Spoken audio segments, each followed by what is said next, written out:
Praise the lord. యేసుక్రీస్తు ప్రభు నామములో మీకు అందరికీ శుభములు కలుగునుగాక. ఈ దినం మనం వాక్యాన్ని ధ్యానించుకునే ముందుగా ప్రార్థన చేసుకుందాం. ప్రార్థనలో మీరంతా ఏకీభవించండి. మహాగణుడివి, మహోన్నతుడివి, సర్వాంతర్యామివి, సర్వసృష్టికర్తవైన మా ప్రభువా, మా దేవ, మా రక్షక, నీకే స్తుతులు, స్తోత్రములు, వందనములు చెల్లిస్తున్నాం ప్రభువా. అల్ఫా ఓమెగా అన్న దేవానికి స్తోత్రాలు. ఆదియు అంతము మీరేయ్యా, నీకే స్తోత్రాలు అయ్యా. సర్వ సృష్టిని నీ నోటి మాట చేత సృష్టించి అయ్యా ఈ మానవుణ్ణి మాత్రం నీ స్వహస్తాలతో నీ రూపములో మీ పోలికలో నిర్మించుకున్నారయ్యా. తండ్రి, కుమార, పరిశుద్ధాత్మ త్రియేక నామములో ప్రభువా మమ్మల్ని నిర్మించుకుని అయ్యా నిన్ను కీర్తించడానికి, నిన్ను ఆరాధించడానికి, నిన్ను మహిమపరచబడడానికి, నీతో పాటు నీ రాజ్యంలో ఉండడానికి ఈ మానవుణ్ణి అయ్యా ఈ లోకంలోనికి పంపించావయ్యా. కానీ మానవులు అనేక విధాలుగా ప్రభువా అపవాది కబంధ హస్తాల్లో చిక్కుకుని అయ్యా నీ దగ్గరికి రాలేని స్థితిలో అంధకారంలో బంధించి ఉన్నాడు ప్రభువా. అయ్యా వారిలో ఉన్న అంధకారము యేసుక్రీస్తు ప్రభువారి నామము ద్వారానే నీ రక్తంలోనే ప్రభువా కడగబడి నాయన తండ్రి విడుదల పొందుకుంటారని ఇంకా గ్రహించుకోలేని స్థితిలో అపవాది బంధించిందయ్యా. అయ్యా వారందరి బంధకాల నుంచి యేసుక్రీస్తు ప్రభువారి నామములో ఇప్పుడే విడుదల కలుగునుగాక. నీ ఆత్మశక్తి చేత నింపి అయ్యా నీ పరలోక మర్మాలన్నీ నాకు బయలుపరిచి పరిశుద్ధాత్మ దేవా, మాలో ఉన్న దేవా, మాతో ఉన్న దేవా, మమ్మల్ని నడిపిస్తున్న దేవా అయ్యా నీ ఆత్మశక్తి చేత నన్ను నింపి నన్ను కంప్లీట్గా మరుగుపరిచి మీరే నాలో ఉండి మాట్లాడి అయ్యా తండ్రి మనోనేత్రాలు మూయబడి అంధకారంలో చీకట్లో నీ వాక్యాన్ని గ్రహించుకోలేని స్థితిలో ఉన్నటువంటి ప్రతి ఒక్కరి మనోనేత్రములు ఇప్పుడే యేసుక్రీస్తు ప్రభువు నామములో తెరవబడునుగాక. అందరూ నీ రాజ్య వారసులుగా చేర్చబడుదురుగాక. నీ బలమైన హస్తము, నీ కరుణ, నీ కృప, నీ దీవెన ప్రతి బిడ్డపై కుమ్మరించండి అయ్యా. అయ్యా ఈ జీసస్ క్రైస్ట్ గ్లోరీ మినిస్ట్రీ పైన నీ ఆత్మను కుమ్మరించి అయ్యా ప్రభువా తండ్రి నీ ఆత్మ సంచారం మా మధ్య ఉంచినందుకు నీకు వందనాలు. అలాగే సాతాను శక్తులు, చీకటి శక్తులు, అంధకార శక్తులు యేసుక్రీస్తు ప్రభువారి నామములో లయమైపోవునుగాక. నీ పరిశుద్ధాత్మ శక్తితో ఈ స్థలాన్ని నింపండి, నన్ను నింపండి. నీ వాక్యం వింటున్న బిడ్డలు నీ యొక్క ప్రార్థనలో ఏకీభవిస్తున్న బిడ్డలందరినీ నీ వాక్శక్తితో ప్రభువా నన్ను నింపి బిడ్డలందరినీ దర్శించి నీ యొక్క వాక్యానుసారంగా జీవించే కృప మాకందరికీ దయచేయమని, ఈ యొక్క ఆరాధన అంతటి నీకు మహిమకరంగా జరిగించుకోమని, సమస్త మహిమ, ఘనత, ప్రభావములు మీరే పొందుకోమని నజరేయుడైన యేసుక్రీస్తు ప్రభువారి అతి శ్రేష్టమైన నామంలో ఈ ప్రార్థన సమర్పిస్తున్నాను పరమ తండ్రి. ఆమేన్, ఆమేన్. ఇది మన వాక్యాంశము. ఈస్టర్ రోజున మెసేజ్లో యేసుక్రీస్తు ప్రభువారు సర్వ అధికారములు ఎప్పుడు పొందుకున్నారు అని ఆ యొక్క ఈస్టర్ మెసేజ్లో చిన్నగా కట్ చేసి షార్ట్ మెసేజ్ నేను పెట్టి ఉన్నాను యూట్యూబ్లో. దాన్ని చూసినటువంటి ఒక విశ్వాసి ఒక 3 క్వశ్చన్లు నాకు కామెంట్ పెట్టాడు. క్వశ్చన్స్కి సమాధానం పెట్టండి అని ఆ యొక్క విశ్వాసి నాకు కామెంట్ పెట్టి ఉన్నారు. ఆ కామెంట్ నేను రిప్లై ఇచ్చాను. కానీ రిప్లైలు మొత్తం మనం కంప్లీట్గా చెప్పలేం కాబట్టి ఆ విషయాల గురించి ఈరోజు నేను ఆ యొక్క ప్రశ్నలకి సమాధానంగా ఒక మెసేజ్ ఈరోజు చెప్పాలని నేను పరిశుద్ధాత్మదేవుని సహాయం ద్వారా నేను ఆ యొక్క అంశాన్ని నేను ప్రిపేర్ చేసుకున్నాను. అయితే ఈ దిన మన వాక్యాంశం ఏమిటంటే ఆ యొక్క విశ్వాసి అడిగినటువంటి క్వశ్చన్స్కి సమాధానం మాత్రమే. అయితే ఈ యొక్క దేవుని వాక్యాన్ని విని విడిచిపెట్టేవారుగా ఉండకుండా తెలుసుకోవాలని ఆశ వచ్చింది చూడండి, అదే దేవుని ఆకర్షణ.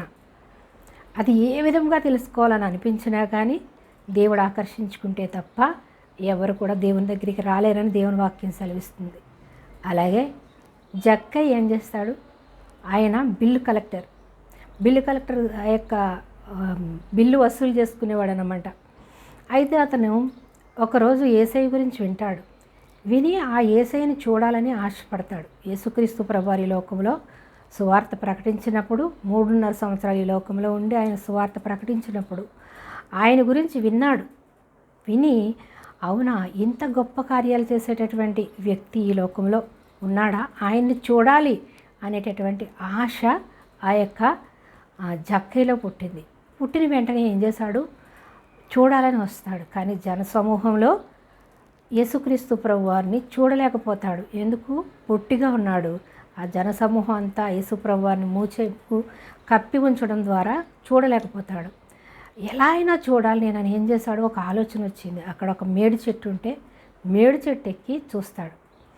చూసినప్పుడు యేసు ప్రభు వారు గ్రహించుకోలేని వారా, ఆయన దైవకుమారుడు, ఆయన సాక్షాత్తు దేవుడు ఈ లోకానికి వచ్చాడు కాబట్టి ఆయన ఆ చెట్టు ఎక్కినటువంటి జక్కయ్యను చూస్తాడు. ఇంతమంది జనసమూహంలో ఆ జక్కయ్యను చూడగలిగాడు. ఎందుకు, ఆయన దేవుడు కాబట్టి. హృదయ అంతరంద్రియాలను ఎరిగిన దేవుడు, ఏ హృదయం ఏ విధంగా ఆలోచిస్తుందో ఆయన గ్రహించగల శక్తి కలిగిన దేవుడు. ఆయన సర్వసృష్టిని నిర్మించిన దేవుడు. తండ్రి కుమార పరిశుద్ధాత్మ నామములోనే ఈ యొక్క సర్వసృష్టిని, తండ్రి కుమారుడు పరిశుద్ధాత్మ ముగ్గురు కలిసి సర్వసృష్టిని సృష్టించారు. తండ్రి కుమార నామములోనే, తండ్రి కుమారుడు పోలికలోనే, మన పోలికలో ఈ యొక్క మానవుడిని సృష్టిద్దామని తండ్రి కుమారుడు చెప్పుకొని, మన పోలికలో మన రూపంలో ఒక మానవుడిని నిర్మిద్దామని చెప్పుకొని యేసు ప్రభు వారి ద్వారా తండ్రి అనే దేవుడు ఆ మానవుడిని నిర్మింపజేస్తాడు. కాబట్టి యేసు ప్రభు వారు సాక్షాత్తు తండ్రికి కుమారుడు. ఆయనతో ఉన్నటువంటి వాడు ఆది సంభూతుడు. ఆదిలోనే తండ్రితో పాటు ఉన్నాడు. భూమి నిరాకారంగా శూన్యంగా ఉన్న టైంలోనే ఆ యొక్క తండ్రితో ఉన్నటువంటి యేసయ్య ఆ యొక్క మానవుడిని నిర్మిస్తాడు, సర్వసృష్టిని నిర్మిస్తాడు. యేసయ్య మానవుడు కాదు, దేవుని కుమారుడు, సర్వాంతర్యామి, సర్వసృష్టికర్త. సర్వసృష్టిని తండ్రి నోటి మాట చేత ఈయన నిర్మించాడు పరిశుద్ధాత్మ సహాయంతో. అయితే అలాంటి దేవుడు యేసయ్య ఆ యొక్క జక్కయ్యని చూస్తాడు. మరి ఆ యొక్క మేడి చెట్టు పైన చూసి, జక్కయ్య నువ్వురా, ఈ దినం నీ ఇంటికి రక్షణ వచ్చి ఉన్నది అంటాడు. అంటే నువ్వు చూడాలని ఎప్పుడైతే ఆశగా ఉన్నావో నీ ఇంటికి రక్షణ వచ్చింది అంటాడు. అలాగే ఎవరైనా దేవుని వాక్యాన్ని విని ఆ వాక్యంలో మర్మాలు తెలుసుకోవాలని ఆశ పుట్టిందంటే నీ ఇంటికి రక్షణ వచ్చింది. జక్కయ్య ఇంటికి ఎలాగైతే రక్షణ వచ్చిందో, ఓ విశ్వాసి, నువ్వు దేవుని గురించి తెలుసుకోవాలని ఆశ కలిగింది కాబట్టి యేసుక్రీస్తు నామంలో నీ ఇంటికి నీకు రక్షణ వచ్చి ఉన్నది. కాబట్టి మీ కొరకే ఈ వాక్యాన్ని విని విశ్వాసంలో బలపడి అనేక మందికి సాక్షిగా వాడబడాలని దేవుడు మిమ్మల్ని కోరుకుంటున్నాడు. కాబట్టి మీ యొక్క ప్రశ్నల్ని నేను గౌరవించి దేవుని నామం పేరట మిమ్మల్ని నేను ప్రేమిస్తున్నాను. జక్కయ్యని యేసయ్య ఎలాగైతే ప్రేమించారో నీ ఇంటికి రక్షణ వచ్చిందని చెప్పడమే కాకుండా నీ ఇంటికి భోజనానికి వస్తానంటాడు. జక్కయ్య ఇంటికి భోజనానికి వెళ్ళినప్పుడు ఆయన హృదయం ఎలా కరిగిపోతుంది. ఆయన హృదయం, ఆయన స్పర్శ ఎప్పుడైతే ఆయనకి తగిలిందో ఆ స్పర్శలో కఠిన హృదయాలు కూడా కదిలిపోతాయి. శిలల లాంటి ఆ యొక్క హృదయాలు కూడా కదిలిపోతాయి. కఠిన శిలలైనా కరిగిపోతాయని నే వేచి ఉంటిని నీదు స్పర్శలోని ఒక పాట ఉంటుంది. ఆ పాటలో కఠిన హృదయాలు, రాతి హృదయాలు మారిపోతాయని భక్తుడు వ్రాసి ఉన్నాడు. అయితే ఆయన స్పర్శకి రాతి లాంటి కఠినమైనటువంటి హృదయం, జక్కయ్య హృదయం మారిపోయింది. ఎలా మారిపోయింది? ఆయన స్పర్శకి మారిపోయి, నేను ఎవరి దగ్గర అయితే అన్యాయంగా నేను డబ్బు ఎక్కువ తీసుకున్నానో, అంటే మోసంతో తీసుకున్నాడు. ఎందుకు? లోకానుసారంగా ధనాపేక్షతో ఉన్నాడు కాబట్టి, ఆ యొక్క ట్యాక్స్ కలెక్టర్ కాబట్టి డబ్బు ఎంతైనా వాళ్ళని కట్టమన్నప్పుడు వాళ్ళు భయపడి కట్టేవారు, ఎక్స్ట్రా కట్టించుకునేవాడు. అప్పుడు పశ్చాత్తాపం వస్తుంది. ఏమని? నేను ఎవరి దగ్గర అయితే ఎక్కువ తీసుకున్నానో దానికి 4 రెట్లు తిరిగి ఇచ్చేస్తానని అక్కడికక్కడే పశ్చాత్తాపంతో ఎవరి డబ్బు వాళ్ళకి ఇచ్చేస్తారని ఒప్పుకుంటాడు, తర్వాత ఇచ్చేస్తాడు. అయితే అలాగే ఆయన స్పర్శ తగినటువంటి ఎలాంటి శిలలనైనా మార్చగల శక్తిమంతుడు. కాబట్టి ఆయన స్పర్శ, ఆయన మాట, మనం వింటే మనం ఆకర్షింపబడతాం. ఎందుకు? పరిశుద్ధాత్మ దేవుడు సహాయంతోనే దేవుని వాక్యాన్ని బోధించేది. నా జ్ఞానం కాదు, నా తెలివి కాదు. ఎవరైనా దేవుని వాక్యాన్ని బోధిస్తున్నారు అంటే పరిశుద్ధాత్మ దేవుడు వాళ్ళలో ఉంటే తప్ప వాళ్ళు లేరు దేవుడి గురించి. అందుకే యోహాను సువార్త 1 వచనంలో ఏముంది? ఆదియందు వాక్యం ఉండెను, వాక్యము దేవుని యొద్ద ఉండెను, ఆ వాక్యమే దేవుడై ఉండెను, ఆ వాక్యమే కృపా సత్య సంపూర్ణుడుగా మన మధ్య నివసిస్తుంది అని దేవుని వాక్యం సెలవిస్తుంది. వాక్యమే ఆయన వాక్శక్తి ఎవరిలో ఉంచితే వాళ్ళే దేవుని దగ్గరికి రాగలరు, వాళ్ళే దేవుని గురించి మాట్లాడగలరు, దేవుని గురించి ప్రశ్నించగలరు, దేవుని గురించి వినగలరు.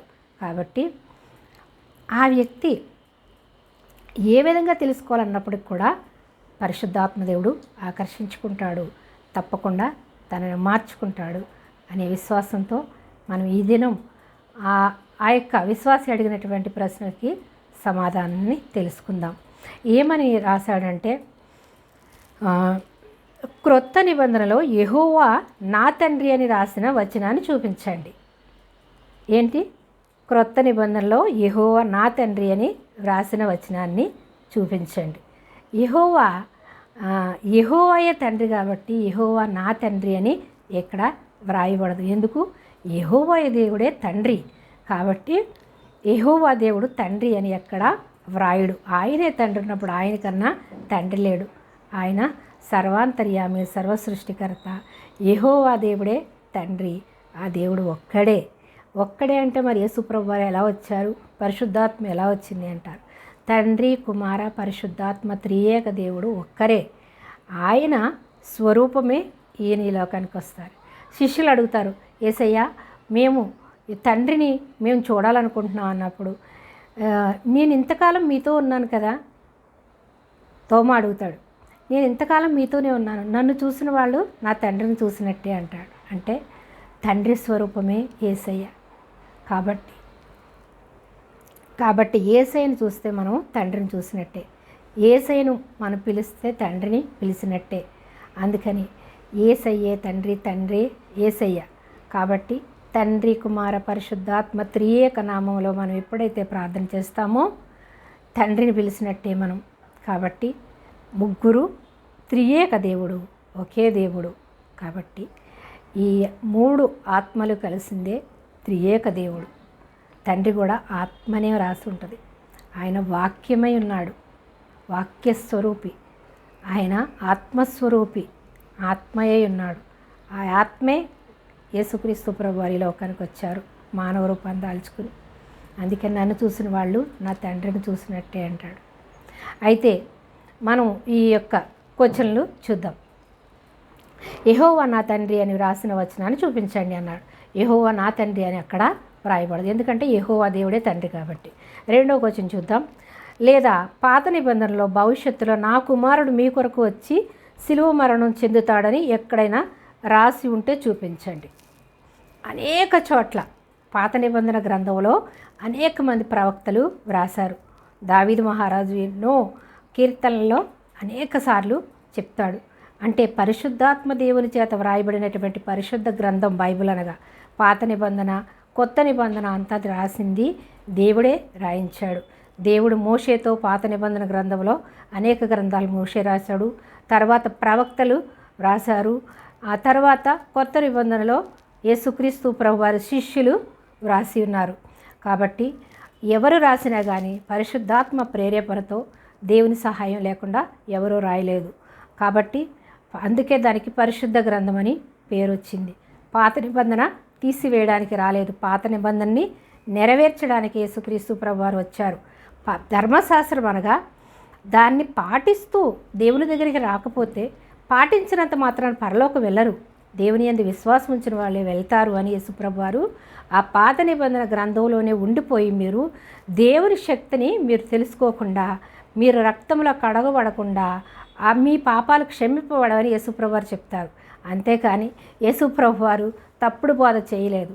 ఆ యొక్క యూదులు ఎలా ఉండిపోయారు అంటే యేసుక్రీస్తు ప్రభు వారి దగ్గరికి రాకుండా ధర్మశాస్త్రం మోషేకి దేవుడు కనిపించి మాట్లాడి రాయించినటువంటి ఆ యొక్క ధర్మశాస్త్రాన్ని పాటిస్తే చాలు అని అనుకున్నారు. కానీ యేసుప్రభు వారి ఈ లోకానికి వచ్చేంత వరకు అదొక బాల శిక్షకుడిగా ధర్మశాస్త్రం నడిపించింది. అంటే బాలుడికి శిక్షణ ఉండాలి, బాలుడికి శిక్షణ లేకపోతే చెడిపోతాడు. కాబట్టి తల్లిదండ్రులు మంచి మార్గంలో నడిపిస్తారు. అలాగే ఒక తల్లి తండ్రిలాగా ఆ యొక్క ధర్మశాస్త్రం ఉపయోగపడింది. బాల శిక్షకుడిగా దేవుని మార్గంలోనికి మంచి మార్గంలోనికి నడిపించింది, తప్పులు చేయకుండా. అప్పుడు అసలు మంచి ఏదో చెడు ఏదో తెలియని అడవి జంతువుల్లాగా వాళ్ళు ఉన్నప్పుడు దేవుడు ఆ యొక్క ఇజ్రాయేలీలతో మాట్లాడి, మోషేతో మాట్లాడి ఇజ్రాయేలీలందరినీ ఆ యొక్క ధర్మశాస్త్రంలో నడిపించారు, ధర్మశాస్త్రం వైపు. కాబట్టి ధర్మశాస్త్రం కొట్టివేయడానికి యేసుప్రభు వారు రాలేదు.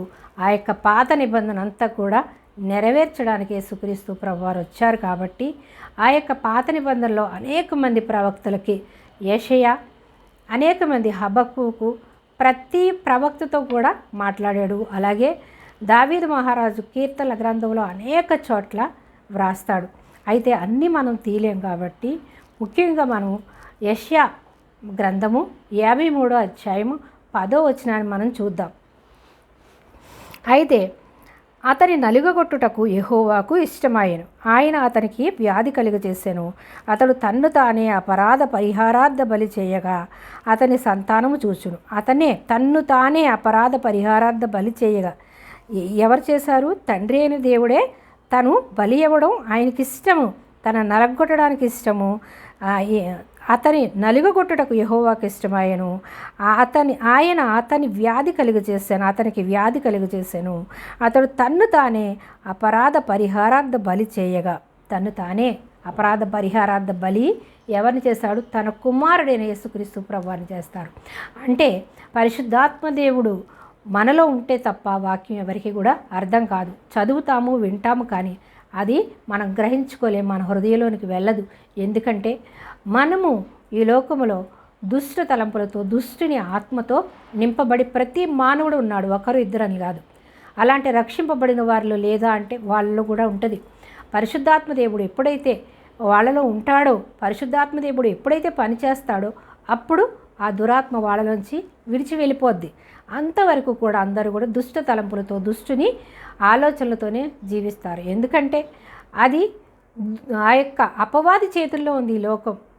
అవ్వ ఆదాము ఎప్పుడైతే ఆ పండు తినొద్దన్న పండు తిన్నారో అప్పుడు ఆ యొక్క అపవాది తలంపులు ఆ మానవుల్లోకి వచ్చేసాయి. ఆ మానవుడిని విడిపించడానికి యేసుక్రీస్తు ప్రభువారిని లోకానికి పంపిస్తానని ఆదికాండం 3వ అధ్యాయంలోనే చెప్తారు. ఆ యొక్క ఏమనుందంటే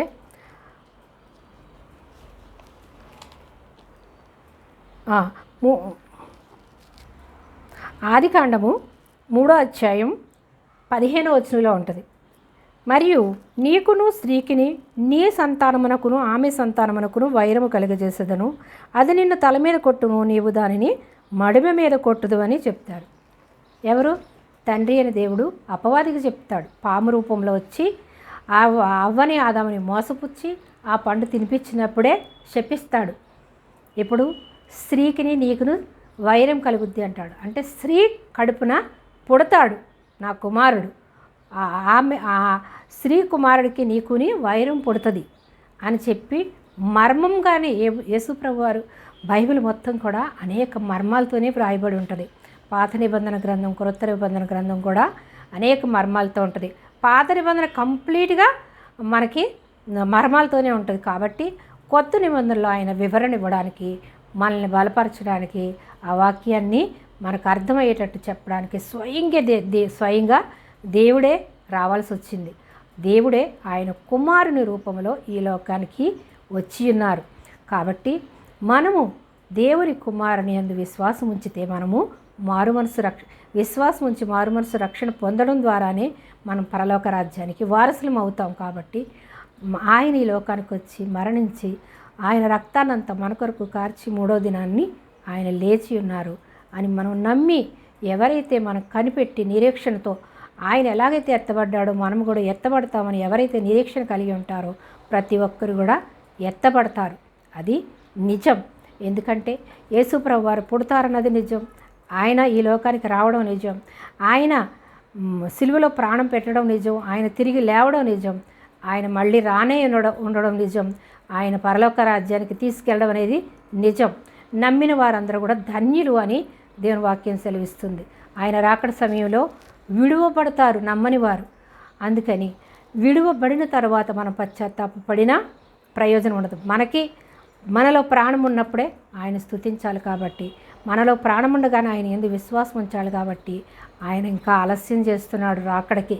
ఆయన రావడానికి ఆలస్యం చేస్తున్నాడు అంటే మనందరూ రక్షింపబడాలని ఆయన ఆశ కలిగి ఉన్నాడు. కాబట్టి మనం అందరం కూడా రక్షింపబడాలి, ఆయన రాజ్య వారసులుగా మనం చేర్చబడాలి. కాబట్టి ఆయన రాకడను ఇంకా ఆలస్యం చేస్తున్నాడు, అందరూ రక్షింపబడాలి అని.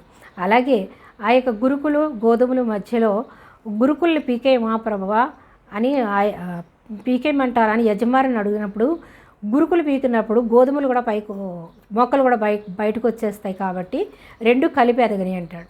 అంటే గురుకులు అనగా అపవాది సంబంధులు, గోధుమలు అనగా దేవుని బిడ్డలు. కాబట్టి ఆ యొక్క ఎప్పటికైనా ఆ గురుకులు కూడా మారే అవకాశం ఉంటుంది. ఎందుకు?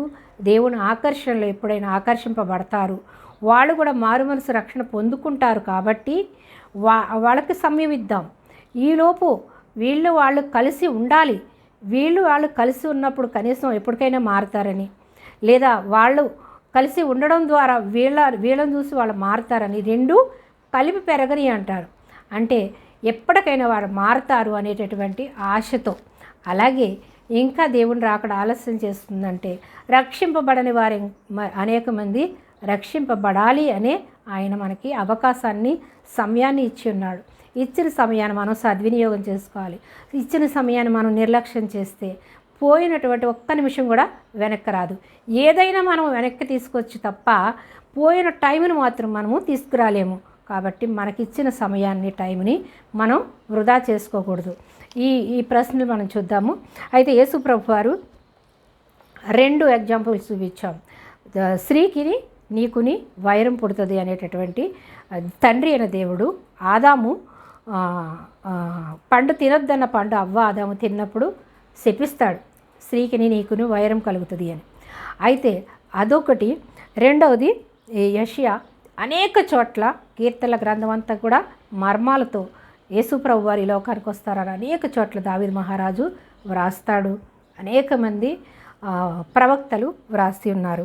అయితే ఆయన నలగొట్టడానికి ఆయనకి ఇష్టమైంది ఎవరిని? యేసుక్రీస్తు ప్రభు వారి లోకానికి వస్తారని ముందుగానే యెషయా ప్రవక్త ద్వారా వ్రాయించి పెట్టాడు. యెషయా ప్రవక్త 10వ వచనం 53 10వ వచనమే కాదు, 53 నుంచి మొదటి నుంచి మొత్తం 53వ అధ్యాయమే కాకుండా అనేక అధ్యాయాలు వ్రాయబడి ఉన్నాయి యెషయా గ్రంథంలో. అయితే 5వ వచనంలో ఏముంది? మన అతిక్రమ క్రియలను బట్టి అతడు గాయపరచబడెను, మన దోషములను బట్టి నలుగుగొట్టబడెను, మన సమాధానార్థమైన శిక్ష అతని మీద పడెను.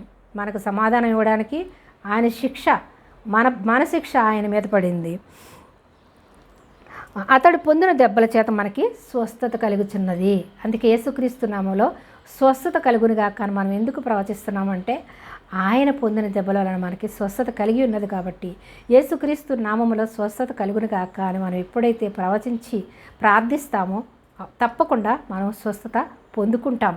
కాబట్టి వాక్యమైన దేవుడు, ఆ వాక్యాన్ని మన నోట ఉన్నప్పుడు మనము ఎన్నో అద్భుతాలు, ఆశ్చర్యకార్యాలు, స్వస్థతలు మనం చూస్తాం, పొందుకుంటాం. ఆ వాక్యమైన దేవుడిని మనము చూడాలి, ఆయన దగ్గరికి రావాలి. వాక్యమే దేవుడే ఉన్నాడు కాబట్టి, బైబిల్ గ్రంథమే పరిశుద్ధ గ్రంథం కాబట్టి ఆ బైబిల్ వాక్యాన్ని ఎప్పుడైతే చదువుతామో దేవుడు మనతో మాట్లాడుతున్నాడని మనం నమ్మాలి. మనం ఎప్పుడైతే ప్రార్థిస్తామో దేవుడితో మనం మాట్లాడుతున్నామని నమ్మి ప్రార్థించాలి. వాక్యం చదివినప్పుడు వాక్యం దేవుడు కాబట్టి దేవుడు మనతో మాట్లాడుతున్నాడని నమ్మి మనము చదవాలి, ప్రార్థించాలి. అయితే 53వ అధ్యాయం అంతా మీరు చదవండి, ఇంకా మీకు కంప్లీట్గా అర్థమవుతుంది. అయితే ఇంకా మనం చూద్దాము మత్తయి సువార్త 3వ అధ్యాయము 16, 17 చూద్దాం.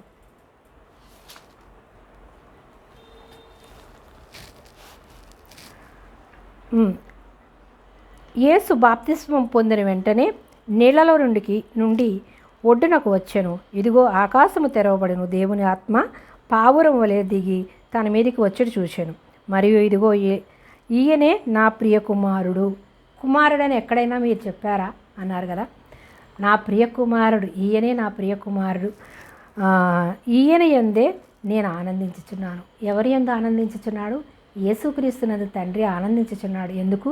తండ్రి మాటకి లోబడి తన ప్రాణాన్ని కూడా ఇవ్వాల్సి వస్తుందని తెలిసి కూడా ఈ లోకానికి వచ్చి బాప్తిస్వం పొందే సువార్త ప్రకటిస్తున్నాడు. కాబట్టి ఈయన నా ప్రియ కుమారుడు, ఈయన యందు నేను ఆనందించుచున్నాను అని తండ్రి పరలోకం నుంచి స్వరం వినిపిస్తుంది. యేసుప్రభు వారు ఇక్కడ మనిషి రూపంలో ఉన్నారు. పరిశుద్ధాత్మదేవుడు పావురం వలె ఆయన మీద వాళ్తుంది. ఒకేసారి మనం చూడగలుగుతాం. తండ్రి స్వరాన్ని వింటాము, యేసుప్రభు వారిని స్వయంగా మనం చూస్తాము. పరిశుద్ధాత్మదేవుడు పావురం వలె భుజం మీద వాడడం చూస్తాం. అయితే యోహాను గారు, బాప్తిస్మిచ్చే యోహాను, యేసుప్రభు వారి కోసం ఈ లోకానికి దేవుడు పుట్టిస్తాడు, ఆయన బాప్తిస్మిస్తాడు. ముందుగా యేసుప్రభు వారు వస్తారని ఆ యొక్క త్రోవను సిద్ధం చేయడానికి యోహాను గారిని ఒక ప్రవక్తగా దేవుడు పంపిస్తాడు. ఆ యోహాను ద్వారా యేసుప్రభు వారు బాప్తిస్వం పొందుకుంటారు.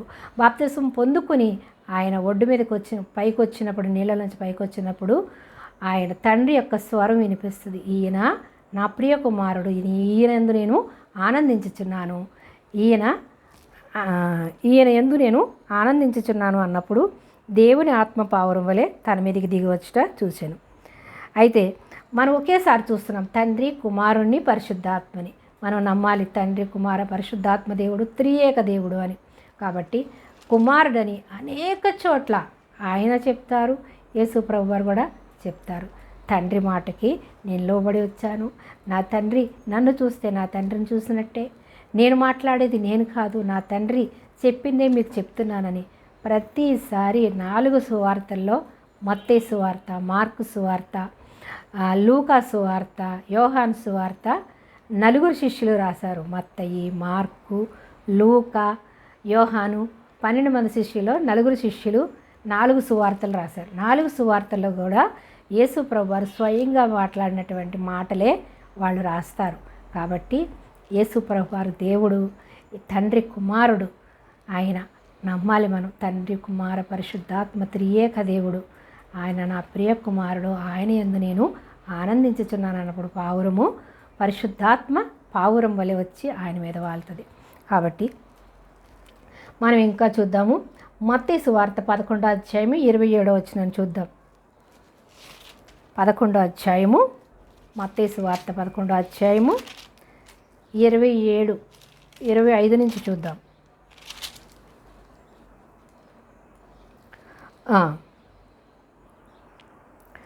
ఆ సమయమున యేసు చెప్పినదేమనగా, తండ్రి, ఆకాశమునకును భూమికిని ప్రభువా, నీవు జ్ఞానులకును వివేకులకును ఈ సంగతులను మరుగు చేసి, చూసారా, మరుగు చేశాడు దేవుడు. జ్ఞానులకు వివేకులకు మరుగు చేసి బాలురకు బయలుపరిచి ఉన్నావని నేను స్తుతించుచున్నాను. అవును తండ్రి, ఈలాగు చేయట నీ దృష్టికి అనుకూలమాయను. సమస్తమును నా తండ్రి చేత నాకు అప్పగింపబడి ఉన్నది. నా తండ్రి చేత నాకు అప్పగింపబడి ఉన్నది. ఏంటంట? జ్ఞానులకును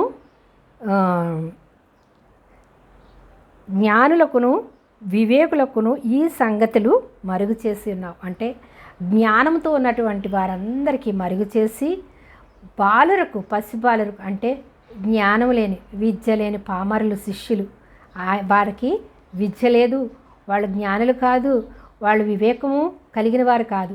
బాలురకు అంటే వాళ్ళు లోక జ్ఞానం కానీ ఆ యొక్క ధర్మశాస్త్ర జ్ఞానం కానీ లేనటువంటి వారిని బాలులతో పోలుస్తున్నారు యేసుప్రభు వారు. వారు జ్ఞానులకి వివేకులకి కాకుండా పసి బాలులకి ఇచ్చి ఉన్నావు కాబట్టి తండ్రి, ఆకాశమునకును భూమికి నీ ప్రభువా, నీవు జ్ఞానులను వివేకులకును ఈ సంగతులు మరుగు చేసి పసి బాలులకు బయలుపరిచి ఉన్నావని నిన్ను స్తుతించుచున్నాను. కుమారుడు స్తుతిస్తున్నాడు. అంటే తండ్రిని మనం స్తుతించాలని, ఈ లోకంలో ఎలా స్తుతించాలో యేసుప్రభు వారు మనకి నేర్పించారు. ప్రతిదానికి కూడా కృతజ్ఞత. మనకిచ్చిన ఈ లోకంలో ఏది ఇచ్చినా, మనకు ఒక వాహనం ఇవ్వచ్చు, మనకు ఒక బండి ఇవ్వచ్చు, మనకు ఒక కారు ఇవ్వచ్చు, మనకు ఒక గృహం ఇవ్వచ్చు, మనకు మంచి తల్లిదండ్రులని, మంచి ఫ్యామిలీని, మంచి పిల్లల్ని ఇచ్చినందుకు కృతజ్ఞత. యేసు ప్రభువారు ఎలాగైతే ప్రతి విషయంలో కృతజ్ఞత చెల్లించారు, మనం ప్రతిదానికి కూడా దేవునికి కృతజ్ఞత చెల్లించాలి. మన జ్ఞానం బట్టి, మన తెలివిని బట్టి, మనకున్న డబ్బును బట్టి మనం కొనుక్కున్నాం, దేవుడు ఇవ్వడం ఏంటి అనేటటువంటి గర్వము మనలోనికి రాకూడదు. దేవుడు ఇవ్వకపోతే మనం ఏది పొందుకోలేము, దేవుని రక్షణను పొందుకోలేము, దేవుణ్ణి చూడలేము, ఈ లోకంలో దేనిని కూడా మనము పొందుకోలేము. దేవుడు ఇస్తేనే, అంటే అన్యులకు ఇవ్వట్లేదా? అందుకే దేవుడు నీతిమంతుల మీద అనీతిమంతుల మీద కూడా వర్షాన్ని ఎండని కురిపిస్తున్నాడు. ఎందుకు? గోధుమలు గురుకులు ఎలాగైతే కలిపి పెరగాలో, పెరిగినప్పుడు ఏదో ఒక రోజు ఎలాగ మారతాయని దేవుడు ఎదురు చూశాడో, అలాగే ఈ ఎండ వాన అన్నీ కూడా నీతిమంతుల మీద అనీతిమంతుల మీద అందరి మీద కురిపిస్తున్నాడు. ఎందుకు? మానవుణ్ణి ప్రేమిస్తున్నాడు, విశ్వాసనే ప్రేమించట్లేదు. ప్రతి మానవుణ్ణి, మానవ జాతిని ప్రేమించడానికి వచ్చాడు.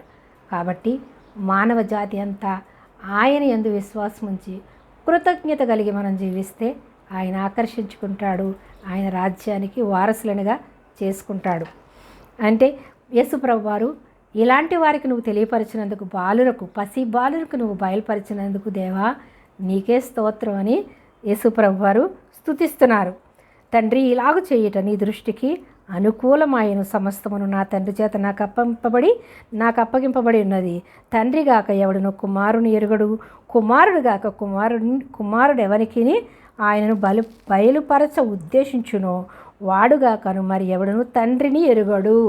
అంటే తండ్రి బయలుపరిస్తే కుమారుని యందు విశ్వాసం ఉంచుతారు, కుమారుని యందు ఎవరైతే విశ్వాసం ఉంచుతారో తండ్రిని చూస్తారు. అందుకే దేవుడు బయలుపరిస్తే తప్ప ఎవరు కూడా దేవుని దగ్గరికి రాలేరు, ఏది పొందుకోలేరు అని యేసుప్రభు వారు మనకు చెప్తున్నారు. ఎందుకు? ఆయన కుమారుడు, ఆయన్ని చూశాడు, ఆయనతో ఉన్నాడు, ఆయనలో కలిసి జీవించినటువంటి యేసయ్య. కాబట్టి ఆ పరలోక మర్మాలన్నీ మనకి బయలుపరచడానికి, చూపించడానికి, మనల్ని రక్షణ మార్గంలో నడిపించడానికి, ఆయన రాజ్య వారసులుగా చేసుకోవడానికి యేసుప్రభు వారి లోకానికి వచ్చారు. కాబట్టి ఆయన మాట నిజం, ఆయన రావడం నిజం, ఆయన మళ్ళీ తిరిగి రానే ఉండడం నిజం, ఆయన పరలోక రాజ్యం నిజం, ఆయనతో పాటు ఉండడం నిజం. కాబట్టి మనము ఆయన యందు విశ్వాసం ఉంచాలి. ఇది నీ దృష్టికి అనుకూలమైన అంటున్నాడు. ఇలా బయలుపరచడం నీ దృష్టికి అనుకూలం. అవును, తండ్రిని మనము ప్రశ్నించడానికి సరిపోము. యెషయా గ్రంథంలోనే ఉంటుంది, మట్టి కుమ్మరిని ప్రశ్నించగలదా అంటే కుమ్మరి తండ్రి, మనము మట్టి ముద్దలమైన మనము తండ్రిని మనం ప్రశ్నించగలవా? నాకు ఇది ఎందుకు నన్ను ఇలా ఎందుకు పుట్టించావు, నాకు ఇది ఎందుకు ఇవ్వలేదు, నన్ను ఇలా ఎందుకు చేసావని మనము ప్రశ్నించకూడదు. ఆయన చిత్తం, ఆయన ఇష్టం. నిన్ను ఎలా పుట్టించాలో ఆయన చిత్తం, నిన్ను ఎలా ఆశీర్వదించాలో ఆయన ఇష్టం. కాబట్టి తండ్రి, నీ చిత్తం, నన్ను ఇలా పుట్టించావు కాబట్టి నేనేం చేయాలి ప్రభువా? నన్ను నీ సాధనంగా వాడుకో ప్రభువా, నీ సాక్షిగా నన్ను నిలవబెట్టుకో ప్రభువా అని మనము దేవుని చిత్తానికి లోబడి ఆయన చేతుల్లో మనం ఎప్పుడైతే మన జీవితాలని పెడతామో, ఆయనకి ఇష్టమైన పాత్రలుగా, కుమ్మరి ఎలాగైతే ఇష్టమైన పాత్రలని తయారు చేస్తాడో, ఒకే పాత్ర చేస్తే ఒకదానికే ఉపయోగపడుతుంది, అన్ని రకాల పాత్రల్ని వంటకి సరిపడగా పాత్రలను సరిచేస్తాడు. అలాగే మనల్ని కూడా ఒక్కొక్కరిని ఒక్కొక్క పాత్రగా చేసి వాడుకుంటాడు ఆయన. మనం ఏం చేయాలి? కుమ్మరి చేతిలో మట్టి ఎలాగైతే కుమ్మరి చేతిలో ఉంటుందో అలాగే మనము కూడా దేవుని చేతిలో ఉంటే ఆయన సరి అయిన మార్గంలో మనల్ని నడిపిస్తాడు, సరి అయిన పాత్రలుగా మనల్ని చేస్తాడు, ఆయన వాడుకుంటాడు. కాబట్టి మనం అందరం ఆయన చేతిలో మట్టి ముద్దలం మాత్రమే పాత్రగా చేసేది దేవుడు. కాబట్టి ఆయన చేతుల్లో మన జీవితాలు పెడదాం, ఆయన చిత్తానికి లోబడదాం. ఆయనను ప్రశ్నించేవారిగా మనం ఉండొద్దు. ప్రశ్నిస్తున్నామంటే దేవుని తెలుసుకోవడానికి ప్రశ్నించడం అనేది చాలా దేవుని కృప. ఆ యొక్క ఎవరైతే జక్కయ్య తెలుసుకోవాలని వచ్చాడో తెలుసుకున్నాడు కాబట్టి రక్షణ పొందుకున్నాడు. ఈ దినం మీరు తెలుసుకోవాలని నన్ను ప్రశ్నించారు కాబట్టి మిమ్మల్ని దేవుడు ఆకర్షించుకుంటున్నాడు, మిమ్మల్ని రక్షించుకుంటున్నాడు, పరలోక రాజ్య వారసులుగా మిమ్మల్ని చేసుకుంటున్నాడు, మీ ద్వారా అనేక మందిని మార్చుకుంటున్నాడు. కాబట్టి ఒక్కొక్కరు అనేక మందిని వెలిగించాలి. గొర్రెలే పిల్లల్ని కంటాయి, కాపరి కనలేడు, కాపరి బోధిస్తాడంతే. గొర్రెలు పిల్లల్ని కనాలి, అంటే మనం రక్షింపబడి మనం సాక్ష్య జీవితాన్ని మనం ఎప్పుడో ఇతరులకు పంచుకున్నప్పుడు దేవుడు ఇంత గొప్ప దేవుడా, అయ్యో నేను ఇంతకాలం తెలుసుకోలేకపోయానే, ఇంత నిర్లక్ష్య పెట్టానే, ప్రభువా నన్ను క్షమించని ఇంకొకరు వచ్చి రక్షింపబడతారు. ఒక ఆత్మను రక్షింపబడితే పరలోక రాజ్యంలో ఎంతో ఆశీర్వాదం. ఎందుకు? నరకం నుంచి తప్పించిన వాళ్ళం మనం అవుతాం. కాబట్టి నిత్య నరకాగ్ని నుంచి తప్పించడానికి యేసుప్రభు వారు ఈ లోకానికి వచ్చారు కాబట్టి మనం ఆయన యందు విశ్వాసం ఉంచాము. మన విశ్వాసం ఉంచి మనం తెలుసుకున్నాం కాబట్టి ఇతరులకు మనము అది తెలియపరచాలి. కాబట్టి అది మన బాధ్యత కాబట్టి మనము తెలియపరుస్తున్నాము. అంతేకాని దీనిలో ఏ స్వార్థం లేదు. ఏదో మనం ఇతరులు మెప్పు కోరాలని, మనుషులు మెప్పు కోరాలని, మనం గొప్పగా కనిపించాలని కాకుండా దేవుని మార్గంలో నడిపించి అనేక మందిని పరలోక రాజ్య వారసులుగా చేయాలని యేసుప్రభు వారు మనకి అప్పగించిన పని నమ్మకంగా చేస్తున్నాం. అందుకని ఏమంటున్నాడు? మీరు సర్వలోకమునకు వెళ్ళి సర్వసృష్టికి సువార్తను ప్రకటించండి అంటాడు. ఇక్కడ మత్తయి సువార్త 28:18 శిష్యులకు యేసుప్రభు వారు చెప్తారు. కాబట్టి సర్వలోకమునకు వెళ్ళి ప్రతి ఒక్కరూ సర్వసృష్టికి సువార్తను ప్రకటించాలి. 2 క్వశ్చన్లు అయిపోయాయి. తండ్రి ఎక్కడైనా నా తండ్రి అన్నాడా? యెహోవా దేవుడు అని. యెహోవా దేవుడే తండ్రి కాబట్టి ఆయన ఎక్కడ తండ్రి అని అనడు.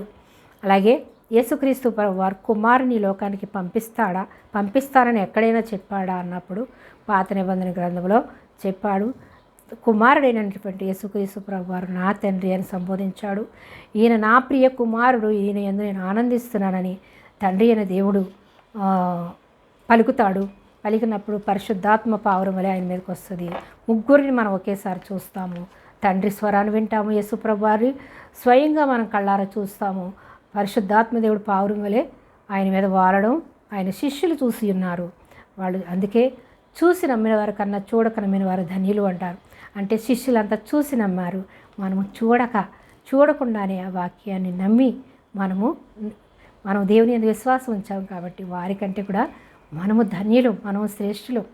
కాబట్టి చూడక నమ్మిన వారు ధన్యులు అంటాడు. అందుకనే తోమ కూడా అలాగే అనుమానించినప్పుడు తోమాను కూడా అంటాడు, చూసి నమ్మిన వారికన్నా చూడకుండా నమ్మిన వారు ధన్యులు అని. అందుకని మనం అందరము ధన్యులుగా ఉండాలి అంటే ఆయన యందు విశ్వాసం ఉంచాలి. 3వ క్వశ్చన్ చూద్దాం మనము. 3వది, యూదులు యేసుకు సిలువ వేయడం 100% సరైనది. ఎందుకంటే యెహోవా చెప్పిన ఆజ్ఞలను మరియు వ్యవహార విషయాలను మార్చి చెప్పడం వల్లనే యేసుని సిలువ ఎక్కించారు అని అన్నారు. పాపం ఇంకా అలాగే అంధకారంలో ఉండిపోయారు. యేసుక్రీస్తు ప్రభువారు తప్పు చేయడం వల్లనే ఆయన సిలువ వేశారు అని. యేసుక్రీస్తు ప్రభువారు వచ్చిందే సిలువ వేయబడ్డానికి, తండ్రి పంపిందే తన కుమారుని సిలువ వేయడానికి. ఆయన వచ్చిన పని చేశాడు. ఆయన ధర్మశాస్త్రాన్ని నెరవేర్చడానికి వచ్చాడు. ధర్మశాస్త్రాన్ని తప్పుగా బోధించలేదు. ఎందుకంటే యూదుల మనోనేత్రాలు మూయబడి ఉన్నాయి కాబట్టి వాళ్ళ మనోనేత్రాలు తెరవ చేయడానికి యేసుప్రభు వారు ఈ లోకానికి వచ్చారు. కానీ వాళ్ళు వచ్చినా గ్రహించలేకపోయారు. అందుకే నా స్వకీయులే నన్ను తెలుసుకోలేకపోయారని యోహాను సువార్త 1:11 యోహాను రాస్తాడు. అయితే ఆయన ధర్మశాస్త్రాన్ని నెరవేర్చడానికి వచ్చారు. చూద్దాం మనం. మత్తయి సువార్త 5:17 చూద్దాం. మత్తయి సువార్త 5:17 చూద్దాం. అయితే ధర్మశాస్త్రమునైనను ప్రవక్తల వచనములైనను కొట్టివేయవచ్చునని తలంచవద్దు. ఎవరు చెప్తున్నారు? యేసుప్రభు వారు చెప్తున్నారు. ధర్మశాస్త్రాన్ని కానీ ప్రవక్తలు అనేక మంది ప్రవక్తలు నెరవేర్పే యేసుక్రీస్తు ప్రభు వారు ఈ లోకానికి రావడానికి అనేక మంది ప్రవక్తలు ప్రవచించినటువంటి ప్రవచనాలు నెరవేర్చడానికి నేను ఈ లోకానికి వచ్చాను. కాబట్టి ధర్మశాస్త్రాన్ని కొట్టివేయడానికి రాలేదు, నేను పాత నిబంధనకు గ్రంథాన్ని నేను కొట్టివేయడానికి రాలేదు అని చెప్తున్నారు. ధర్మశాస్త్రంనైనను ప్రవక్తల వచనములనైనను కొట్టివేయవచ్చునని తలంచవద్దని వద్దు, నెరవేర్చుటకే కానీ కొట్టివేయటకు నేను రాలేదు. ఇంకా చెప్తున్నాడు. 18-19 కూడా చూద్దాం. ఆకాశమును భూమియు గతించిపోనే కానీ ధర్మశాస్త్రమంతయు కూడా నెరవేరు వరకు దానిని ఒక పొల్లైనను ఒక సున్నా అయినను తప్పిపోదని నిశ్చయముగా మీతో చెప్తున్నాను. అంటే యేసు ప్రభువారి గురించి ఎవరైతే ప్రవక్తలు ప్రవచించారో అవన్నీ కూడా నెరవేరితే తప్ప ఒక్క సున్నా కానీ ఒక్క పొల్లు కానీ తీసివేయబడదు. అన్నీ నెరవేర్చడానికే నేను వచ్చాను, కానీ కొట్టివేయడానికి వచ్చానని మీరు తలంచవద్దు అంటున్నాడు. ఇంకా చూద్దాం. కాబట్టి 19వ వచనం, కాబట్టి ఈ ఆజ్ఞలలో మిగుల అల్పమైన ఒకదానినైనను మీరి మనుష్యులకు అలాగు చేయ బోధించువాడెవడు. అంటే దీనిలో ఉన్నటువంటి ఏ సున్నా కానీ పొల్లు కానీ తీసివేయకుండా ప్రవచించాలని చెప్తున్నాడు. ఈ ఆజ్ఞలలో మిగుల అల్పమైన అల్పమైన దానిని కూడా మీరి మనుష్యులకు అలాగు చేయ బోధింపు వాడేవాడు పరలోక రాజ్యంలో మిగుల అల్పుడు అనబడును. అంటే ఈ ధర్మశాస్త్రంలో ఏదైనా మీరు తీసివేసి బోధించినట్లయితే పరలోక రాజ్యంలో మీరు అల్పులుగా, అంటే ఎంత కష్టపడినా కానీ మీరు ఒక సాదాసీదా ఒక విశ్వాసిలాగే ఉంటారు తప్ప మీరు మహిమ కిరీటాన్ని మీరు పొందుకోలేరు అని అర్థం అల్పులుగా ఉండిపోవడం అంటే. అయితే వాటిని గైకొని బోధించువాడెవడో, వాటిని గైకొని అంటే వాటిని నమ్మి పాత నిబంధన గ్రంథంలో అన్నీ నమ్మి వాటిని గైకొని బోధించువాడెవడో వాడు ఎలా ఉంటాడంట, పరలోక రాజ్యంలో గొప్పవాడనబడును. వాటన్నిటినీ నమ్మి బోధించేవాళ్ళు ఎలా ఉంటారంట, గొప్పవాడుగా ఉంటాడంట. శాస్త్ర నీతి కంటేను పరిశీల నీతి కంటేను మీ నీతి అధికము కాని ఎడల మీరు పరలోక రాజ్యంలో ప్రవేశింప నేరరని మీతో చెప్తున్నాను. అంటే శాస్త్రుల నీతి కంటే ఇంకా పరిసయ్యుల నీతి కంటే, శాస్త్రులు పరిసయ్యులు అనగా ఆ యొక్క ధర్మశాస్త్ర గ్రంథాన్ని పూర్తిగా తెలిసిన వాళ్ళు, బోధించేవాళ్ళు, వాళ్ళ నీతి కన్నా మీ నీతి అధికము కాని ఎడల. అంటే వాళ్ళ నీతి ఏ నీతి, ధర్మశాస్త్రము ఏది చెప్పిందో అది నెరవేర్చడం, దాని ప్రకారం జీవించడమే వాళ్ళకి తెలుసు. వాళ్ళ నీతి కన్నా మీ నీతి అధికము కాకపోతే కాని ఎడల పరలోక రాజ్యంలో ప్రవేశింపలేరని దేవుని వాక్యం సెలవిస్తుంది. అంటే వాళ్ళ నీతి కన్నా గొప్ప నీతి ఎలా అవుతుంది? అంత చదివి బోధించి దాని ప్రకారంగా ఉన్నది ఉన్నట్టుగా వాళ్ళు జీవిస్తున్నారు. వాళ్ళకన్నా నీతి ఎక్కడి నుంచి వస్తుంది?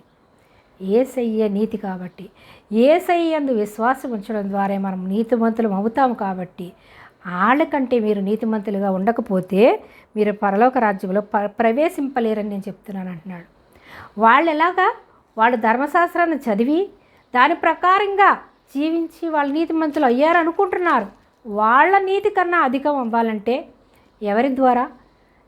నీతిమంతుడైనటువంటి యేసయ్య యందు విశ్వాసం ఉంచడం ద్వారానే మనం నీతిమంతులు అవుతాం. కాబట్టి ఆయన నీతి మార్గంలో మనం నడిచినప్పుడు, యేసయ్య యందు విశ్వాసం ఉంచినప్పుడు మాత్రమే మనము నీతిమంతులుగా తీర్చబడతాం, పరిశుద్ధులుగా తీర్చబడతాం. ఆయన పరిశుద్ధుడు కాబట్టి పరిశుద్ధుడైనటువంటి యేసుక్రీస్తు రక్తం చిందించడం ద్వారా మనము ఆ రక్తంలో కడగబడి ఉన్నాము. కాబట్టి మనము పరిశుద్ధులమయ్యాము, నీతిమంతులమయ్యాం. కానీ ధర్మశాస్త్రాన్ని పాటించినంత మాత్రాన, ధర్మశాస్త్రానుసారంగా మనము జీవించినంత మాత్రాన మనము నీతిమంతులము కాలేమని యేసుప్రభువారు ఇక్కడ చెప్తున్నారు. వాళ్ళ నీతి కన్నా అధికము కాని ఎడల పరలోక రాజ్యానికి మీరు ప్రవేశించలేరు అని మీతో చెప్తున్నాను అంటున్నారు. అయితే ఇది ఈ ధర్మశాస్త్రము ఆయన కొట్టివేయడానికి రాలేదు, ధర్మశాస్త్రాన్ని నెరవేర్చడానికి వస్తే వాళ్ళు ఏం చేశారు? వాళ్ళు యేసు ప్రభువారిని తెలుసుకోలేకపోయారు. వాళ్ళు మనోనేత్రాలు మూయబడి ఉన్నాయి కాబట్టి, వాళ్ళు యేసు ప్రభువారు సిలువ వేయబడడానికి వచ్చారు కాబట్టి, ఆయన సిలువ వేయబడాలి కాబట్టి వాళ్ళ మనోనేత్రాలు దేవుడే ఆ యొక్క యూదుల మనోనేత్రాలు మూసివేసి అన్యులైనటువంటి మనకందరికీ రక్షణ ఇవ్వడం కోసం ఆ యొక్క యూదుల మనోనేత్రాలు మూసివేసి ఆ యూదుల యేసు ప్రభువారిని సిలువ వేయబడాలి కాబట్టి యూదులందరినీ కూడా సాధనాలుగా దేవుడు వాడుకున్నాడు. ఆ సాధనాలుగా వాళ్ళు వాడబడ్డారు. వాళ్ళ మనోనేత్రాలు దేవుడే మూసివేశాడు కాబట్టి వాళ్ళందరూ యేసు ప్రభువారిని సిలువ వేశారు. అందుకని వాళ్ళు తప్పుగా అర్థం చేసుకున్నారు. అందుకని యూదుల మనోనేత్రాలన్నీ కూడా దేవుడు రాకడలో వాళ్ళందరి మనోనేత్రాలు తెరవబడతాయని దేవుని వాక్యం సెలవిస్తుంది. ఎందుకు? వాళ్ళ మనోనేత్రాలు మూయడం ద్వారానే లోకమంతటా సువార్త ప్రకటింపబడి అన్యజనులందరికీ రక్షణ కలగడం కోసం వాళ్ళ మనోనేత్రాలు దేవుడు మూసివేశాడు కాబట్టి, దేవుడే మూసివేశాడు కాబట్టి దేవుడే రెండవ రాకడలో వాళ్ళ మనోనేత్రాలు తెరవచేసి వాళ్ళందరూ ఒప్పుకొని దేవుని రాజ్యానికి వారసులు అవుతారని బైబిల్ గ్రంథంలో వ్రాయబడి ఉంది. కాబట్టి వాళ్ళు వేశారు. ఎందుకు వేశారు? వాళ్ళ మనోనేత్రాలు మూయడం ద్వారా వాళ్ళు సిలువ వేశారు. వాళ్ళు సిలువ వేయబడడానికి ఒక సాధనాలుగా మాత్రమే దేవుడు వాడుకున్నాడు కాబట్టి వాళ్ళు సిలువ వేశారు. అందుకని ఈయన తప్పు బోధించడం వల్ల యూదులకు కోపం వచ్చి సిలువ వేశారు అనేది మనము తెలుసుకుంటాం. కానీ అలా చేసింది దేవుడే. వాళ్ళ మనోనేత్రాలు మూసింది దేవుడే. వాళ్ళు సిలువ వేయబడడానికి యేసుప్రభువు వారు వచ్చారు కాబట్టి వాళ్ళ చేత దేవుడే మనోనేత్రాలు మూసివేసి ఒక సాధనాలుగా వాళ్ళని వాడుకున్నాడు. కాబట్టి వాళ్ళ మనోనేత్రాలు దేవుడే తెరుస్తాడు. వాళ్ళందరినీ దేవుడు రాజ్య వారసులుగా చేసుకుంటాడు. ఎందుకంటే ఇజ్రాయేలీలు దేవుని పిల్లలు. ఎందుకు? అబ్రహాము వంశం వాళ్ళు. అబ్రహాము దేవుని యందు విశ్వాసం ఉంచడం ద్వారా నీతిమంతుడిగా మార్చబడ్డాడు. కాబట్టి అబ్రహాము సంతానం కాబట్టి అందరూ కూడా దేవుని పిల్లలయ్యారు. వాళ్ళందరూ కూడా దేవుని రాజ్యానికి వారసులు అవుతారు. దేవుని రెండవ రాకడలో తప్పకుండా వాళ్ళందరూ ఎత్తబడతారు. ఎందుకంటే ధర్మశాస్త్రాన్ని వాళ్ళు పాటిస్తున్నారు. మా యొక్క తండ్రి మాటకు జవదాటకుండా మేము జీవిస్తున్నాము, ఇంకా మెస్సియా వస్తాడని పాపం వాళ్ళు ఎదురు చూస్తున్నారు. ఎందుకు? మనోనేత్రాలు మూయబడ్డాయి. శిష్యులకి డబ్బు ఇచ్చి అబద్ధం చెప్పించారు ఆ యొక్క నాయకులు. కాబట్టి అదే పాపం ఆ అబద్ధంలోనే ఉండిపోయారు. వాళ్ళ మనోనేత్రాలు మూయబడి ఉన్నాయి కాబట్టి యేసుప్రభు వారిని సిలువ వేశారు. కాబట్టి యేసుప్రభు వారు అబద్ధ బోధ చేయడం వల్ల కాదు, యేసుప్రభు వారు అందరినీ రక్షణ మార్గంలో నడిపించాలని మర్మాలతో కూడినటువంటి ధర్మశాస్త్రాన్ని అంతటినీ ఆయన పరలోక మర్మాలు బయలుపరచడానికి పరిశుద్ధాత్మ ద్వారా వ్రాయించి మనలో ఆయన పరిశుద్ధాత్మను పెట్టి మనం గ్రహించుకునే విధంగా మన మనోనేత్రాలు తెరువు చేసి ఆయన మార్గంలో నడిపించడానికి యేసుప్రభు వారి లోకానికి వచ్చారు. కానీ ఆయన తప్పు బోధ చేయలేదు. మనము తప్పుగా అర్థం చేసుకుంటున్నాం. కాబట్టి తెలుసుకోవాలని ఆశ కలిగినందుకు ఓ విశ్వాసి, ఈ దినం నువ్వు ఈ వాక్యాన్ని విని విశ్వాసంలో బలపడ్డారని నేను నమ్ముతున్నాను. ఇంకా అనేకమైనటువంటి మర్మాలు ఉన్నాయి. అన్నీ చెప్తే మనకు సమయం సరిపోదు. బైబిల్ గ్రంథాన్ని చదవాలి. బైబిల్ గ్రంథంలో దేవుడు మన కొరకు రాయించినటువంటి దేవుని వాక్యంలో అనేక మర్మాలు బయలుపరచబడతాయి. వింటే మనం కొంచెమే వినగలుగుతాం. బైబిల్ గ్రంథాన్ని మనం చదివితే అన్ని పరలోక మర్మాలు మనకి బయలుపరచబడతాయి. ఇంకా యోహాను సువార్త 14వ అధ్యాయం చివరిగా మనం చూద్దాం. యోహాను సువార్త 14వ అధ్యాయం 21. 4వ యోహాను సువార్త 3వ అధ్యాయం 13లో కూడా ఉంది. 3వ అధ్యాయం 13లో ఏముందంటే, పరలోకము నుంచి దిగి వచ్చిన వాడే అనగా పరలోకములో ఉండు మనుష్య కుమారుడు తప్ప పరలోకమునకు ఎక్కిపోయిన వాడెవడూ లేడు. మనుష్య కుమారుడు పరలోకం నుంచి వచ్చాడు కాబట్టి ఆయనే పరలోకానికి ఎక్కిపోయాడు. ఆయన మృత్యుంజయుడిగా లేచి ఆయన ప్రాణంతో ఉండగానే పరలోకానికి ఎక్కిపోయాడు. మనము కూడా ఆయనలాగే ఎత్తబడతాం. అయితే 14వ అధ్యాయాన్ని చూద్దాం. 14వ అధ్యాయము 21వ వచనాన్ని చూద్దాం. నా ఆజ్ఞలను అంగీకరించి వాటిని గైకొనువాడే నన్ను ప్రేమించువాడు. నన్ను ప్రేమించువాడు నా తండ్రి వలన ప్రేమింపబడును. ఎవరైతే యేసుప్రభువుని ప్రేమిస్తారో తండ్రి వలన ప్రేమింపబడును. నేనును వానిని ప్రేమించి వానికి నన్ను కనుపరుచుకుందును. నేను కూడా ప్రేమిస్తాను, తండ్రి ప్రేమిస్తాడు, నేను ఆయనకి కనుపరుచుకుందును. అంటే మనం ప్రార్థన చేసినప్పుడు యేసుక్రీస్తు ప్రభువారు మనతో మాట్లాడతారు, మనకు కనపడతారు, ఆయన దర్శనం ఇస్తారు, ఆయన పరిశుద్ధాత్మ శక్తితో మనల్ని నింపుతారు. అయితే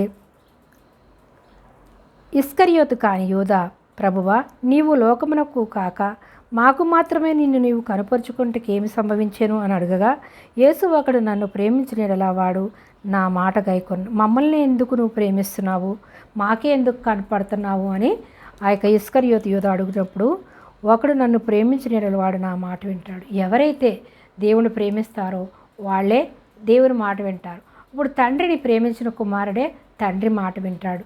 అంతేగాని తండ్రిని ప్రేమించిన కుమారుడు తండ్రి మాటకు లోబడతాడా?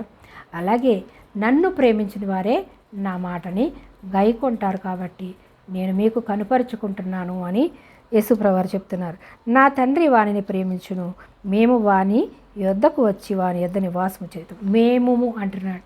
తండ్రి కుమారుడు ఏకమైనట్టు ఇక్కడ యేసుప్రభువారు చెప్తున్నారు. మేము చూడండి, యోహాను సువార్త 14:23 ఒకడు నన్ను ప్రేమించిన వాడు నా మాట గైకొనును, అప్పుడు నా తండ్రి వానిని ప్రేమించును, మేము వాని యొద్దకు వచ్చి, మేము అని యొక్క ఇద్దరు కలిసి మాట్లాడుతున్నారు. తండ్రి నేను వచ్చి అక్కడ వాని యొద్ద నివాసం చేతుము. నన్ను ప్రేమింపనివాడు నా మాటలు గైకొనడు. మీరు వినుచున్న మాట నా మాట కాదు, నన్ను పంపిన తండ్రిదే. నేను మాట్లాడే మాట ఎవరిదంట? నా మాట కాదు, నా తండ్రిదే. అంటే తండ్రి కుమారుడు ఏకమై ఉన్నట్టు మనము చూస్తున్నాం. అలాగే ఇప్పుడు నేను మాట్లాడుతున్నానంటే నేను కాదు, పరిశుద్ధాత్మ దేవుడే నాతో మాట్లాడుతున్నాడని నమ్మి మనము మాట్లాడాలి. అప్పుడు పరిశుద్ధాత్మ దేవుడు మిమ్మల్ని ఆకర్షించుకుంటాడు. నా మాట వల్ల మీరు ఆకర్షింపబడరు. పరిశుద్ధాత్మ దేవుడు మాట్లాడినప్పుడు మీరు ఆకర్షింపబడతారు. అలాగే యేసు ప్రభువారు నా మాట కాదు, నా తండ్రిది అన్నాడు.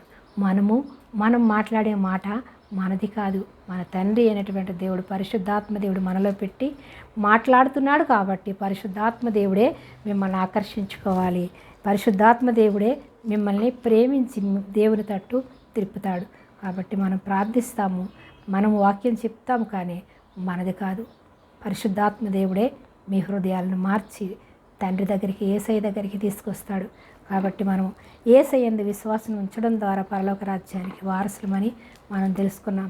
ఇంకా అనేకమైనటువంటి యొక్క రిఫరెన్స్ నేను రాసి పెట్టాను, కానీ అన్నీ మీకు చెప్పేంత టైం లేదు. కాబట్టి ఇంకా చెప్పిన మీకు వినేంత ఓపిక కూడా ఉండదు. కాబట్టి బైబిల్ గ్రంథాన్ని మీరు చదవండి. బైబిల్ లేకపోతే బైబిల్ కొనుక్కోండి. ఉన్న ఒక పక్కన పెట్టి దానిని బూజు పెట్టే స్థితిలో ఉంచకుండా బైబిల్ గ్రంథం, పరిశుద్ధ గ్రంథాన్ని ప్రతిదినం మనం చదివినప్పుడు, పరిశుద్ధ గ్రంథం దేవుడు కాబట్టి దేవుడు మనతో, ఆ వాక్యమైన దేవుడు మనతో మాట్లాడతాడు. మనతో మాట్లాడినప్పుడు మన ప్రతిదీ కూడా దేవుడు మనకి సహాయం చేస్తాడు. మనం బయటికి వెళ్తుంటే ప్రార్థన చేసుకుని బయటికి వెళ్ళాలి. మనము ఏ పని చేసినా దేవుని వాక్యం మనం చదివి ప్రారంభించినప్పుడు దేవుడు తప్పకుండా మనకు అద్భుతాలు, ఆశ్చర్యకార్యాలు చేస్తాడు. దేవుడు మనతో మాట్లాడాడని నమ్మి మనం ఎప్పుడైతే ప్రార్థన చేస్తామో అప్పుడు పరిశుద్ధాత్మ దేవుడు కార్యం చేసి మనతో ఉండి మనల్ని నడిపిస్తాడు. కాబట్టి ఈ దినం మీరు అడిగిన ప్రశ్నలకి నేను సమాధానం చెప్పడానికి తండ్రి, కుమార, పరిశుద్ధాత్మతులు ఏమని నామములో నాకు సహాయం చేసి పరిశుద్ధాత్మ దేవుడే నాతో మాట్లాడినందుకు, మీరు మాట్లాడే అవకాశం ఇచ్చినందుకు మీకు వందనాలు చెల్లిస్తున్నాను. విని జక్కయ్య వలె మీరు విశ్వాసంలో బలపడి, జక్కయ్య ఇంటికి ఎలాగైతే రక్షణ వచ్చిందో, జక్కయ్య ఇంటికి యేసు ప్రభువారు ఎలాగైతే భోజనం చేయడానికి వెళ్ళారో, ఆయన ఆకర్షణ ద్వారా ఆయన హృదయం ఎలా మార్చబడిందో, ఆయన కఠిన హృదయం మారిపోయి మెత్తని హృదయంగా మారి ఆయన మోసకరమైన జీవితం అంతా ఆయన తెలుసుకోగలిగాడు దేవుని ఆకర్షణ ద్వారా. నేను ఎవరి దగ్గర అయితే తీసుకున్నానో 4 రెట్లు తిరిగి ఇచ్చేస్తానని ఇచ్చేశాడు. అలాగే మన హృదయం కరిగించేది దేవుడే. దేవుని ఆత్మ మనలో పని చేయకపోతే మనలో మార్పు రాదు. కాబట్టి కఠిన హృదయాలను, రాతి హృదయాలను, బండ హృదయాలను పగలగొట్టేటటువంటి యేసయ్య దగ్గరికి వద్దాము. ఆయన ఆత్మచేత నింపబడదాము. ఆయన ఆత్మచేత మనం నడిపింపబడతాము. ఆయన రాజ్య వారసులుగా మార్చబడదాం. దాని కొరకు మనం ప్రార్థన చేసుకుందాం. మీరందరూ కూడా ప్రార్థనలో ఏకీభవించండి. మహాగణుడివి, మహోన్నతుడివి, సర్వాంతర్యామైన మా ప్రభువ, మా దేవానికి స్తోత్రాలు. అయ్యా ప్రభు, ఏ విశ్వాస అయితే ప్రభు తండ్రి ఈ యొక్క కోచెలను అడిగి ఉన్నాడు, ఆ కోచెలకు ఆన్సర్లు చెప్పే భాగ్యాన్ని పరిశుద్ధాత్మదేవ నాలో ఉండి మాట్లాడిన దేవా నీకే వందనాలు చెల్లిస్తున్నాను తండ్రి.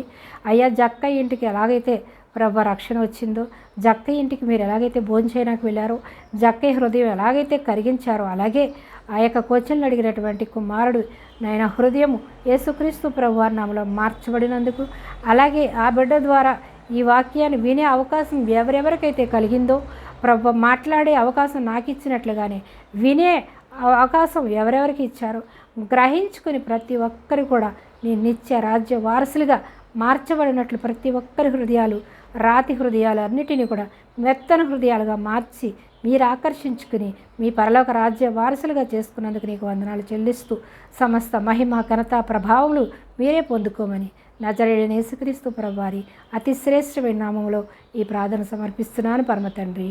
Amen, amen. ఈ యొక్క వాక్యాన్ని విని ఎవరెవరైతే బలపడి ఉన్నారో, బలపడిన మీరు మీతో పాటు ఈ యొక్క వాక్యం అంతరించిపోకుండా మీరు నశించిపోతున్న ఆత్మల కొరకు భారము కలిగిన వారై మీరు చేయలేని పని ఎవరెవరైతే పనిచేస్తున్న వారికి మీరు సహాయపడడం ద్వారా కూడా మీరు కూడా సువార్త ప్రకటించిన వారు అవుతారు. మీరు ఈ సువార్త ప్రకటించడానికి ₹1 ఖర్చు లేకుండా మీరు విన్న వాక్యాన్ని ఈ యొక్క వీడియోని ఇతరులకి షేర్ చేసి మీ ఫ్రెండ్స్కి సహోదరులకి షేర్ చేసి సువార్త పనిలో మీరు కూడా పాలుపంపులు పొందుకొని అనేక మందికి దీవెనకరంగా ఆశీర్వాదకరంగా మీ దేవుని నామానికి మహిమకరంగా ఉండాలని మిమ్మల్ని మనస్ఫూర్తిగా కోరుకుంటున్నాను. విని మీరు బలపడడమే కాకుండా ఇతరుల్ని బలపరిచి దేవుని మార్గంలో నడిపిద్దాం. దేవుని సువార్త పనిలో మనమందరము కూడా పాలుపంపులు పొందుకుని పరలోక రాజ్య వారసులుగా చేర్చబడదాం. బడా నమ్మకమైన దాసురాలా అనిపించుకుందాం. అంతేగాని ఈ లోకంలో ఏది మనం ఆశించి దేవుని పని చేయొద్దు. పరలోక రాజ్యంలో బడా నమ్మకమైన దాసురాలా అనిపించుకోవడానికి మాత్రమే మనం ప్రయాసపడుతున్నాము. ఆ ప్రయాసలో మీరు కూడా పాలుపంపులు పొందుకుని దేవుని రాజ్యంలో వారసులుగా ఉండాలని మిమ్మల్ని అందరినీ మనస్ఫూర్తిగా ప్రార్థిస్తున్నాను, వేడుకుంటున్నాను. మరొక వాక్యాంశంతో మళ్ళీ కలిసేంతవరకు దేవుని కృప మీకు అందరికీ తోడై ఉండునుగాక. తండ్రి కుమార పరిశుద్ధాత్మ త్రియేక నామములో మీరందరూ కూడా సంపూర్ణ ఆరోగ్యవంతులుగా దీర్ఘాయుష్మంతులుగా ఉండాలని మనస్ఫూర్తిగా మిమ్మల్ని ప్రార్థిస్తున్నాను. అంతవరకు దేవుని ప్రేమ, కుమారుడైనటువంటి యేసుక్రీస్తు ప్రభువారి కృప, పరిశుద్ధాత్మ దేవుని అన్యోన్య సహవాసము ఇప్పుడు ఎల్లప్పుడూ సకల పరిశుద్ధులకు సకల సంఘాలకు నిత్యము మనకు మన కుటుంబాలకు మన పిల్లలకు పిల్లలకు తరతరాలు తోడైండునుగాక. యేసు నామములో ఆమేన్.